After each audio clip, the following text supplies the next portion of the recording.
Misalnya Uni Sulap besar ya kurang besar lagi, kita sudah punya uang kurang banyak uang lagi. Itu Nabi Ayub itu kan seorang nabi, pernah diuji Allah. Ini ada di Sahih Bukhari, nanti kamu tanya hadisnya sahih enggak, ini ada di Sahih Bukhari. Kadang orang kota itu aneh, enggak ahli hadis tapi tanya sahih enggak gitu. Padahal andekan dibodohi sahih ya ngandel saja gitu. Jadi kadang ya aneh, enggak tahu kok tanya gitu. Itu Nabi Ayub itu sudah kaya, pas itu sudah kaya, bukan cerita yang masih miskin, memang sudah kaya. Beliau di kamar dihinggapin satu belalang dari emas. Setelah belalang itu dikejar, ternyata yang jenis itu banyak, semuanya dari emas. Ngambil sana sini, ini yang kesak ini dipenuhin, saku ini dipenuhin, sampai banyak. Terus sama Allah digojlok, kamu itu Nabi saya, kenapa kamu mengumpulkan harta sebanyak itu? Kamu itu Nabi saya kok rakus? Jawabannya Nabi Ayub unik. Ya Allah, siapa yang bisa kenyang dari rahmatmu? Kamu punya uang 1 miliar, kok ingin 1 miliar 100, ingin 1 miliar 200. Itu cara ngitung bukan uang. Ya Allah, siapa yang bisa kenyang dari rahmatmu? Karena rahmat Allah tidak terbatas. Sudah Gusti, tenang saja. Meskipun saya gini, rahmat Anda tidak akan habis. Sehingga waroi ada ilmunya, tomak juga ada ilmunya, termasuk ragus itu juga ada ilmunya. Misalnya begini, ini contoh ragus yang ada ilmunya begini. Ini saya beri contoh, mungkin yang boleh niru orang-orang soleh, kalau nggak soleh jangan. Imam Syafi'i, ini cerita nyata. Imam Syafi'i itu dulu masih muda itu nggak suka sama guru yang kaya. Kebetulan dia punya guru miskin terus, namanya Sufyan As-Tsauri, itu miskinnya Masya Allah. Sufyan bin Uyainah juga miskin, jadi dia miskin punya guru miskin terus, sehingga idolanya ya sama guru-guru yang miskin. Suatu saat guru-guru ini menyarankan dia ngaji Imam Malik. Imam Malik tuh kaya raya. Itu babutnya Imam Malik kalau diinjek dan saking halusnya kalah, Indonesia lah kalah. Imam Malik tuh gaya, kalau ngaji di kursi tinggi terus pakai bukhur, itu pakai dupa Arab yang mahal, pokoknya mewah kali Imam Malik. Terus dia mulai, ini kiai kok kaya. Kemudian setelah beliau alim, tanya, saya harus ngaji siapa setelah ilmu jenengan habis kira-kira gitu. Kata Imam Malik, sudah, kamu tidak usah perlu ngaji saya, kamu sudah alim alama. Terus Imam Malik datang ke Baki. Zaman itu Baki itu semacam kayak red lah kalau dulu. Mana kafilah yang mau ke Irak gitu. Ya sudah, terus oh kita mau ke Irak, ini antar ke Muhammad bin Hasan As-Syaibani. Itu dibiayai sama Imam Malik, grabnya ya dibayarin, itu kafilahnya itu ya dibayarin. Imam Syafi'i disangoni surrotan min dhahabin, jadi satu kepes uang dikasihkan. Itu pernah tak hitung, semurah-murahnya itu sekitar 60 juta.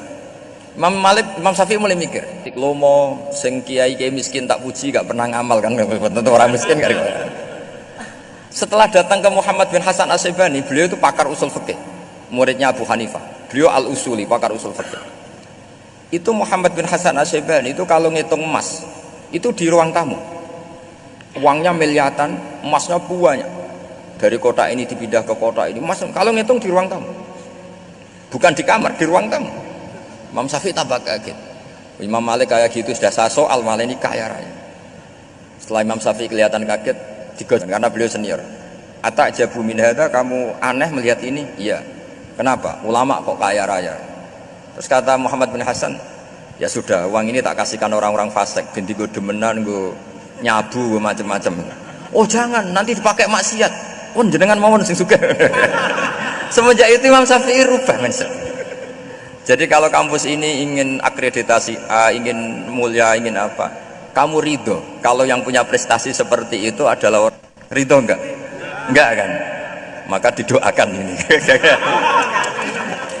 Nah, itu namanya berpikir secara usuli.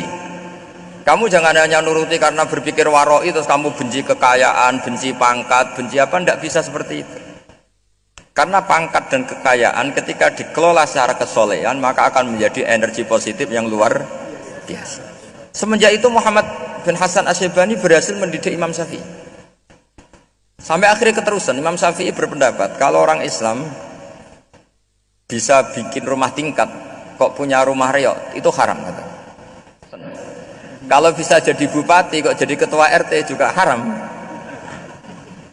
Karena al-Islam ya'lu wala yu'la alaih. Islam itu luhur bukan bisa diluhurin. Sehingga rata-rata orang Syafi'iyah termasuk kiai-kiai Indonesia itu rata-rata ya agak-agak politikus. Ya agak-agak kedonyan, mungkin sebagian kedonyan tenan gitu. Karena nggak ridho gitu loh kalau kesempatan itu dikuasai orang fasik kemudian menjadi kekuatan maksiat. Coba kalau bupati itu orang yang fasik, kemudian programnya supaya rakyat seneng semalaman dangdutan yang purno misalnya, supaya rakyat seneng dibolehkan dugem, dibolehkan judi. Tapi kalau yang jabat orang soleh kan ada beberapa perda yang menolak penyakit apa? Masyarakat. Jadi kamu jangan melihat bahwa kepangkatan ini hanya sebagai alat korupsi, alat otoriter, tidak soleh. Maka ini menjadi energi kesolehan atau energi positif. Sebab itu ketika Allah muji para nabi yang soleh, diantaranya disifati apa? Faqad ataina ala Ibrahim al-kitab wal hikmata, terusannya ayat wa atainahum mulkan azim. Dan Nabi Ibrahim dan keluarganya tak kasih kerajaan yang besar. Nah sekarang masih banyak orang yang cara pandang Unisula yang megah, ngapain berambisi punya akreditasi A dan sebagainya. Menyoal seperti itu salah secara usul fikih. Karena secara usul fikih kesempatan yang baik tentu harus diperjuangkan oleh orang-orang yang soleh. Karena ini supaya jadi otoritas yang positif. Itu dulu ada latihannya. Jadi orang dulu itu gampang sekali ketika milih miskin ditanya, kenapa miskin? Saya ingin hisab saya ringan. Mereka kaya yang soleh supaya harta ini tidak dipakai orang yang nanti dipakai maksiat. Kita misalnya orang soleh kok mau pangkat karena kita ada ridho kepangkatan itu dipegang orang maksiat kemudian menjadi energi maksiat. Begitu juga seterusnya. Maka ulama dulu itu rileks.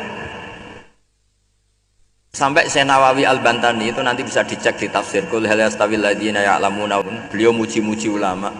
Kemudian ada seorang yang agak hasut mungkin tanya begini, hebatnya ulama itu begini-begini. Terus ditanya, tapi kenapa kita sering melihat ulama ngantri proposal di rumahnya bupati kan? Sementara bupati nggak pernah datang ke ulama ngaji ihya. Jawabannya Imam Syekh Nawawi itu unik. Ya karena ulama itu tahu gunanya uang sehingga nyari uang untuk pondok, untuk masjid. Sementara bupatinya tidak ngaji. Jadi ya ringan saja nih. Jadi ya sudah seperti itu. Jadi kalau ada ulama kedonyan, anggap saja karena tahu gunanya uang. Jadi kenapa ulama ngantri di kabupaten, bukan bupati ngantri di ulama? Jawabannya karena ulama tahu gunanya uang, sementara bupatinya nggak tahu gunanya ilmu. Lagi kesem rondo cantik karena tahu gunanya ustadz itu. Artinya tahu gunanya kalau saya nikah nanti punya anak jadi gus kan dia kiai gitu. Tapi rondone raro gunanya dia karena miskin gitu. Jadi ulama dulu itu rileks menafsirkan apa saja itu rileks, termasuk saat terpojok itu rileks. Karena semuanya dianalisis pakai ilmu. Sehingga ciri utama wali itu apa? Ala inna auliya Allahi la khaufun alaihim wa lahum yahzanun. Tidak ada rasa gampang karena melihat sesuatu itu gampang saja. Seorang lagi melihat sesuatu itu gampang saja, ringan. Saya beri contoh ya betapa pentingnya mindset ya, cara berpikir. Orang itu menjadi kikir itu karena nganggap hidup itu lama dan uang itu penting. Kalau zaman Nabi itu sederhana kalau melihat hidup. Pernah suatu saat Nabi itu punya jatah makan karena Nabi itu hidupnya juga pas-pasan. Jadi Nabi itu unik. Beliau di satu sisi kaya raya, bisa marsuhab. Ashabu Sufa itu dirawat Nabi semua. Itu kan kaya, bisa merawat sekian orang. Tapi di sisi yang lain untuk pribadinya beliau miskin. Kadang nggak bisa makan hari itu. Tapi di saat yang sama bisa merawat Ahlus Sufa. Jadi keliru kalau orang hanya cerita Nabi itu miskin, untuk makan dirinya aja susah. Itu keliru. Kelirunya kalau tidak diteruskan, tapi Nabi mampu menghidupi Ahlus Sufa. Singkat cerita jatah makannya Nabi itu dikasihkan orang ketika Nabi tanya, ya Aisyah, makanan jatah saya di mana? Oh ya Rasulullah, tadi ada orang minta tak kasihkan, maka makanan itu habis. Apa kata Nabi? Yang kamu kasihkan itu justru yang masih. Ya yang kamu kasihkan itu justru yang masih. Sehingga Nabi menganggap, makanya Nabi terus ngendikan, ya kalau mukhatabnya lelaki ya kira-kira begini.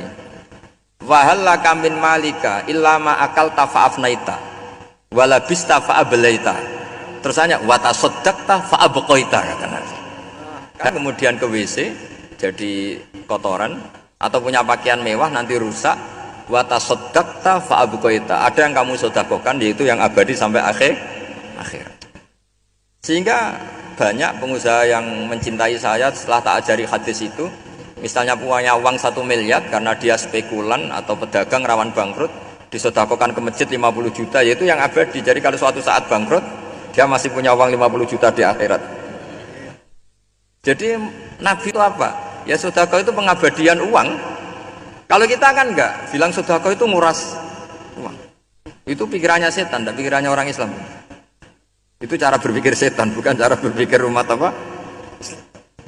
Sehingga Sayyid Ali Zainal Abidin itu kalau ada orang minta, kemudian beliau ngasih, itu beliau bilang gini, marhaban biman hamal, matur nuwun nggih jenengan sumbeto sangu kula nate. Jadi dianggap teller saja. Orang yang minta uang beliau itu dianggap tukang nyatet bank ini. Karena sudah ditabungkan, ya sudah. Kalau kita kan enggak, wah pengemis itu ganggu gini-gini. Kecuali pengemis profesi ya mungkin kita agak-agak enak. Pada zaman akhir itu ada pengemis apa?